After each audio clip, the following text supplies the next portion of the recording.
I'll start there. I was intrigued by the picture of you guys watching, your family watching stuff on TV. Yeah. What was your family's reaction to it? How did your parents react to this? The Norman Vaughan swinging thing, as I say, seized everybody's imaginations. They didn't know it was anything to do with beats. It was just this word, which meant everything was good, everything was swinging.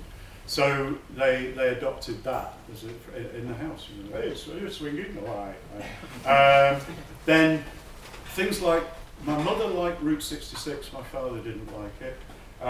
77 Sunset Strip, we only had one channel. We only got a television when I was 9. So we used to go to my aunties who got ITV and BBC, and we used to watch it there, 77 Sunset Strip. So there'd be my grandmother, my uncles, aunts, big family. And we used to love it, 77 Sunset Strip. And when Cookie came on, everybody, oh, yeah, what's he said this week? So they loved it. But sadly, they refused my pleas for us to become beatniks. Yeah. Did you ever read Royston Ellis at that time? No.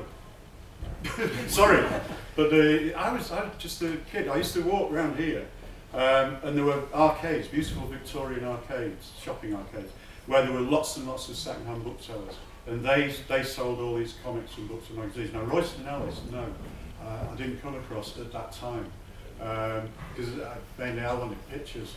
I couldn't read that. No, I'm sorry, I didn't. I should have. Authentic, original English. In English, yeah. Well, I'll be saying. Pulp Pan. Yeah. I'll be saying a little bit about that later on in the Liverpool-Manchester connection thing, things that were stirring in the mid-60s, like that. Yeah. So you show a lot of film clips, and what I got out of this is the use or appropriation of language, a lot of it African-American language, by, as you pointed out, middle-class urban whites in the U.S. Yeah. So I'm wondering, have you seen the film Keynote? It just came out. It's really a film about African-American gang culture in L.A., ostensibly about a cat, and I can't recommend it as a film artistically because you don't know whether it's supposed to be a comedy or about gang life or about a cat. But the gang life part is very interesting because it's how African Americans speak. And actually at the conference in Asger, I pointed out that that language in the U.S. right, the most innovative poetry happening is in hip hop and rap.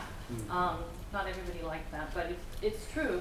But the thing is, though, I think we've reached a point about the use of English in the United States where if you're, a middle class, white, educated, as I am, if you do that, they don't like it. They're insulted. Okay. I mean, I guess there are a few terms that I've picked up just from having lived in Berkeley and the Oakland area for so long. But recently, I was standing next to a group of African Americans, and they were all using their own inner language and calling each other nigger. But you, as a white person, you cannot do that. Okay, that's their own, and they want that. They want it to be kept.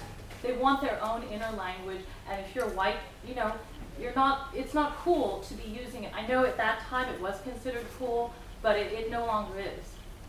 I just wanted to make that point about the use of language in the U.S. right now. It's interesting that I've noticed in English kids now speaking more London Stani, as we call it. Mm-hmm. They're appropriating Islamic phrases. Like you go around and you're saying like that in it, inshallah.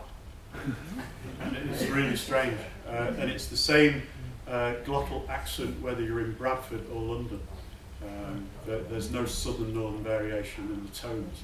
So we do, and white English kids are doing it as well as Asian English kids. Language is a wonderful thing. The appropriation, where I come from on this is much more from that hipster Lord Buckley type thing, where it does that. Whereas I do recognise that in the beat literary tradition, it's more to do with the transcendence of language. But that freedom to fly, I think, comes from that.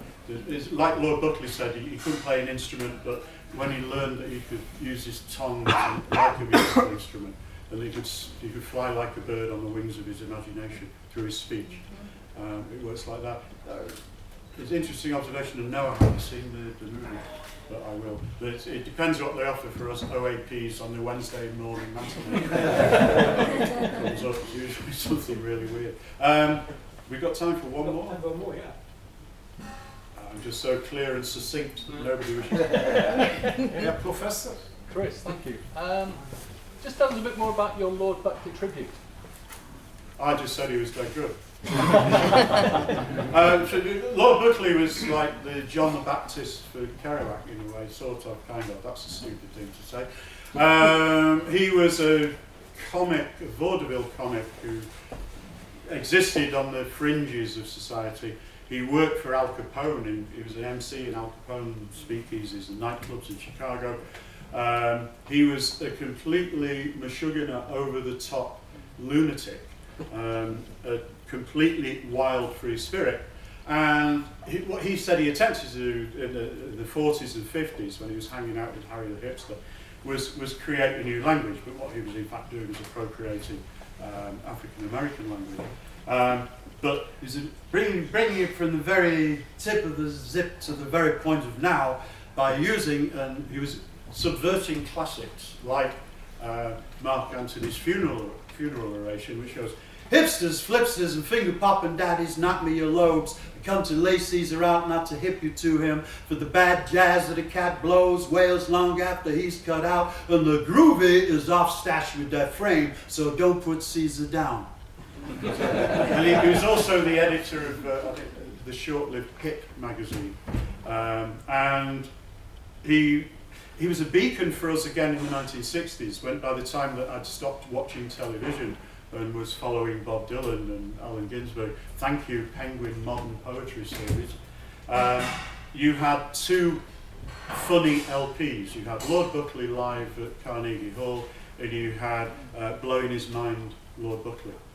So Lenny Bruce at Carnegie Hall and Lord Buckley, Blowing His Mind. And those are the two beacons of, this is something, there's a language, there's an observational way of looking at life that is so radically different from the here that it's just crazy.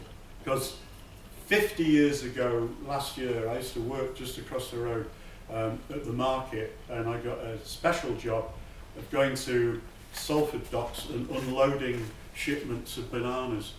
And you got paid danger money because of the tarantulas and stuff in the bananas. And that money enabled me to buy my Bob Dylan LPs. And then how odd it was last year when I retired from Salford University, at Salford Docks, which is now waterside, like the redevelopments everywhere. And I thought 50 years ago, I worked unloading banana shipments here so I could buy Bob Dylan LPs and sharp suits, and I end up 50 years later working here so I can buy Bob Dylan LPs and sharp suits. But thank God I'm no longer a part of the mission. Yeah, Lord Buckley was a beacon, a prophet, a holy seer, a madman, and as we know, the mad are the blessed of Allah. So, thank you. There you go.